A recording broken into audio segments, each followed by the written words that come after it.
Quando a primavera de 2026 chegou, trazendo consigo a promessa de renovação, o Kremlin tinha outros planos para as terras ucranianas. A tão aguardada ofensiva russa começou, um esforço gigantesco, com um objetivo claro e ambicioso: tomar o controle total da região de Donbas. O alvo principal era o chamado Cinturão de Fortalezas, uma linha de cidades cruciais como Sloviansk e Kramatorsk. O plano parecia grandioso no papel, uma demonstração de força que deveria, segundo os estrategistas de Moscou, quebrar de vez a espinha dorsal da defesa ucraniana. A esperança russa era por vitórias rápidas, avanços fáceis que finalmente trariam a região para sob seu domínio completo, encerrando um capítulo prolongado e custoso da guerra. A operação começou com uma intensidade avassaladora, uma verdadeira tempestade de fogo e aço. A partir de 17 de março, as forças russas lançaram uma série de ataques massivos ao longo de toda a linha de frente. O barulho dos canhões e das explosões ecoava incessantemente pelos campos e cidades do Donbas. A máquina de guerra russa se movia com a intenção de esmagar qualquer resistência, empregando uma quantidade enorme de soldados e equipamentos. A mensagem era clara: a Rússia estava disposta a tudo para conquistar seus objetivos. A ofensiva foi projetada para ser um golpe decisivo, um movimento que não daria tempo para os defensores ucranianos respirarem ou se reorganizarem. No entanto, a realidade do campo de batalha se mostrou muito diferente dos planos traçados em Moscou. O que deveria ser uma marcha triunfal rapidamente se transformou em um atoleiro sangrento.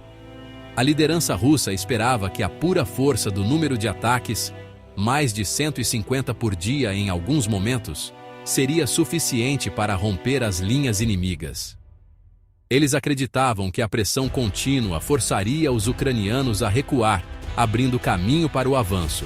Contudo, essa estratégia subestimou grosseiramente um fator fundamental: a determinação e a preparação das forças ucranianas, que conheciam cada palmo daquele terreno e estavam mais do que prontas para defender sua pátria.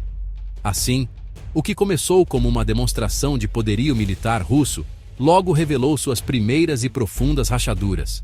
A ofensiva, que prometia ser a grande cartada da Rússia na primavera de 2026, encontrou uma parede de resistência que não cedia. Os ataques, embora numerosos, eram desarticulados e previsíveis, batendo repetidamente contra defesas bem posicionadas. A primavera, que deveria trazer a vitória para a Rússia, começava a mostrar sinais de que, para os invasores, o inverno rigoroso da guerra estava longe de terminar. A grande ofensiva tropeçava em seus próprios pés, e o custo dessa falha estratégica começaria a ser contado em vidas humanas. Apesar da impressionante quantidade de ataques lançados pela Rússia, a ofensiva encontrou uma barreira formidável. As forças ucranianas, endurecidas por anos de conflito, não apenas resistiram, mas o fizeram com uma eficácia notável. Entre os dias 17 e 20 de março, as tropas russas realizaram um total de 619 ações ofensivas. Este número, por si só, demonstra a escala do esforço de Moscou. Contudo, a grande maioria desses ataques terminou em fracasso. As defesas ucranianas se mantiveram firmes, repelindo onda após onda de assaltos. A tática russa de usar a força bruta, enviando soldados em ataques frontais, mostrou-se desastrosa contra posições bem preparadas e uma rede de defesa inteligente. O plano russo de um avanço rápido e decisivo se desfez diante da tenacidade ucraniana. Em vez de romper as linhas e capturar cidades estratégicas, as forças russas se viram presas em batalhas de atrito, perdendo homens e equipamentos a um ritmo alarmante para conquistar poucos metros de terreno, se tanto. A muralha de defesa erguida pela Ucrânia não era feita apenas de trincheiras e concreto, mas também de coragem, inteligência tática e um profundo conhecimento do campo de batalha. Cada tentativa de avanço russa era antecipada e neutralizada, transformando o que deveria ser uma ofensiva relâmpago em um lento e doloroso moedor de carne para os próprios atacantes. A estratégia ucraniana foi multifacetada. Além de manter posições defensivas robustas, eles exploraram as fraquezas da logística e do comando russo. A comunicação entre as unidades russas era frequentemente falha, e a coordenação entre infantaria, blindados e artilharia era pobre. Os ucranianos, por outro lado, usaram sua agilidade para manobrar e contra-atacar em pontos vulneráveis, surpreendendo os agressores e forçando-os a recuar. O cinturão de fortalezas do Donbas provou ser muito mais do que um nome. Era um sistema defensivo vivo e resiliente que se recusava a cair, frustrando os planos do Kremlin a cada hora que passava. O resultado foi uma estagnação quase completa do avanço russo. A grande ofensiva de primavera, que deveria redesenhar o mapa do conflito, falhou em praticamente todos os seus objetivos operacionais iniciais. As cidades que a Rússia esperava capturar em questão de dias permaneciam firmemente sob controle ucraniano. A demonstração de força se transformou em uma exibição de ineficácia. A muralha ucraniana não apenas resistiu, mas também expôs a fragilidade da estratégia russa, marcando o início de um dos períodos mais sombrios para o exército de Moscou desde o começo do ano.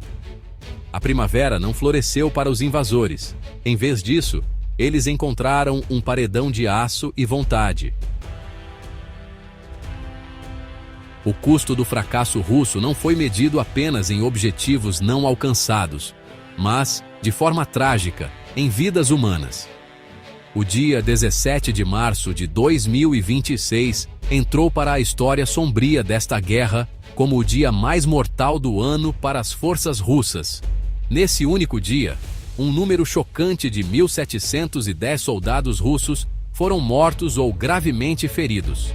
Esse número assustador representou um salto dramático em relação às médias diárias anteriores, que já eram altas, variando entre 700 e 900 baixas. A ofensiva, em seu primeiro dia, mais do que dobrou o ritmo de perdas, revelando o terrível preço da tática de ondas humanas empregada pelos comandantes russos. Além das perdas humanas, o dia 17 de março também foi um desastre em termos de equipamento militar. As forças russas perderam uma quantidade imensa de material de guerra, essencial para sustentar qualquer avanço. Relatórios confirmaram a destruição ou captura de 29 sistemas de artilharia, a espinha dorsal de qualquer ofensiva moderna. Além disso, 230 veículos militares, incluindo tanques, veículos blindados de transporte de pessoal e caminhões de combustível, foram perdidos. Cada veículo destruído não era apenas uma perda material, mas também um golpe na capacidade logística e de combate, deixando as tropas na linha de frente ainda mais expostas e vulneráveis a novos ataques. Um detalhe crucial que explica o alto número de baixas russas foi o papel desempenhado pela tecnologia ucraniana, especialmente os drones. Das 1.710 baixas registradas em 17 de março, estima-se que cerca de 900 foram causadas por ataques precisos de drones. Esses veículos aéreos não tripulados, operados com habilidade por soldados ucranianos, tornaram-se os olhos e as garras da defesa. Eles identificavam concentrações de tropas, peças de artilharia e comboios logísticos, e os atacavam com uma precisão mortal, muitas vezes antes que os soldados russos sequer soubessem o que os atingiu. A eficácia dos drones transformou o campo de batalha, infligindo perdas devastadoras. Essa combinação de táticas falhas por parte da Rússia e o uso inteligente de tecnologia pela Ucrânia criou uma tempestade perfeita de destruição. A liderança russa, ao insistir em uma estratégia que desconsiderava o valor da vida de seus próprios soldados, enviou milhares de homens para um massacre. O dia 17 de março não foi apenas uma estatística. Foi um testemunho brutal do custo humano de uma guerra baseada em ambições imperiais e táticas ultrapassadas. Para centenas de famílias russas, foi o dia em que seus filhos, maridos e irmãos não voltaram para casa. vítimas de uma ofensiva mal planejada e cruelmente executada. Enquanto a ofensiva russa se afogava em seu próprio sangue e desorganização, a Ucrânia não se contentou em apenas defender. Adotando uma postura proativa, as forças ucranianas lançaram uma série de contra-ataques bem-sucedidos, que não apenas interromperam o ímpeto russo, mas também começaram a reverter alguns dos ganhos anteriores do inimigo. Em vez de esperar passivamente pelo próximo assalto, os comandantes ucranianos identificaram os pontos onde as forças russas estavam mais esticadas e vulneráveis. Esses contra-ataques, realizados com rapidez e precisão, pegaram os russos de surpresa, causando confusão e desordem em suas fileiras e desestabilizando toda a sua frente de ataque. O sucesso desses contra-ataques foi notável. Nas semanas que antecederam a ofensiva russa, a Ucrânia já havia demonstrado sua capacidade de retomar território. Entre o final de janeiro e meados de março, as forças ucranianas libertaram mais de 400 quilômetros quadrados em direções estratégicas. Com o início da fracassada ofensiva russa, essa tendência se intensificou. As tropas ucranianas avançaram perto de cidades importantes como Sloviansk e Kostiantynivka, justamente as áreas que a Rússia pretendia capturar.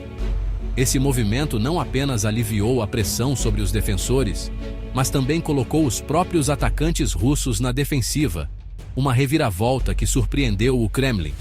A arma secreta por trás de muito desse sucesso, tanto na defesa quanto no contra-ataque, foi o uso inovador e massivo de drones. A Ucrânia transformou pequenos e relativamente baratos veículos aéreos não tripulados em uma força de combate decisiva. Eles eram usados para vigilância constante, permitindo que os ucranianos tivessem uma visão clara dos movimentos russos. Além disso, drones de ataque, carregados com explosivos, caçavam implacavelmente alvos valiosos, como tanques, artilharia e postos de comando. Essa guerra de drones deu à Ucrânia uma vantagem assimétrica, permitindo que infligissem danos desproporcionais a um inimigo numericamente superior, mas tecnologicamente menos ágil. Essa resposta inteligente e adaptativa da Ucrânia foi um choque para Vladimir Putin e seu alto comando. Eles esperavam uma guerra de atrito tradicional, onde o maior exército e a maior quantidade de equipamentos acabariam vencendo. No entanto, a Ucrânia mudou as regras do jogo. A combinação de uma defesa resiliente contra ataques cirúrgicos e o domínio da guerra de drones mostrou que a coragem e a inovação poderiam superar a força bruta. A surpresa em Moscou foi palpável, pois seus generais se viram incapazes de conter as perdas e de encontrar uma resposta eficaz para as táticas ucranianas, que continuavam a desmantelar sua grande ofensiva peça por peça.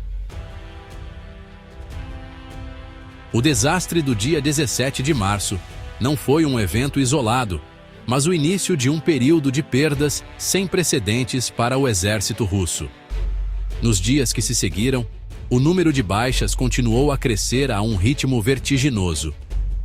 Entre 17 e 19 de março, em apenas 3 dias de combates intensos, as perdas russas totalizaram quase 5.000 soldados, entre mortos e feridos.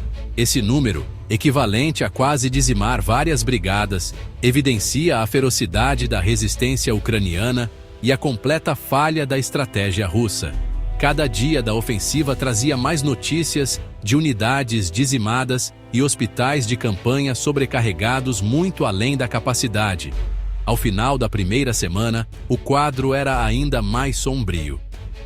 De 17 a 23 de março, a Rússia perdeu um total impressionante de 8.710 soldados. Esta se tornou a semana mais sangrenta do ano para as forças russas, um testemunho macabro do fracasso de sua ofensiva de primavera. O plano que deveria garantir uma vitória rápida resultou em um massacre para suas próprias tropas. A tática de usar carne para canhão, enviando ondas de infantaria mal treinada e equipada contra posições fortificadas, provou ser não apenas ineficaz, mas também desumanamente custosa. O alto comando russo parecia tratar seus soldados como peças descartáveis, em um jogo que já haviam perdido. Esse nível catastrófico de perdas começou a gerar consequências visíveis nas linhas de frente russas. Relatos que vazaram das trincheiras falavam de pânico e moral em colapso.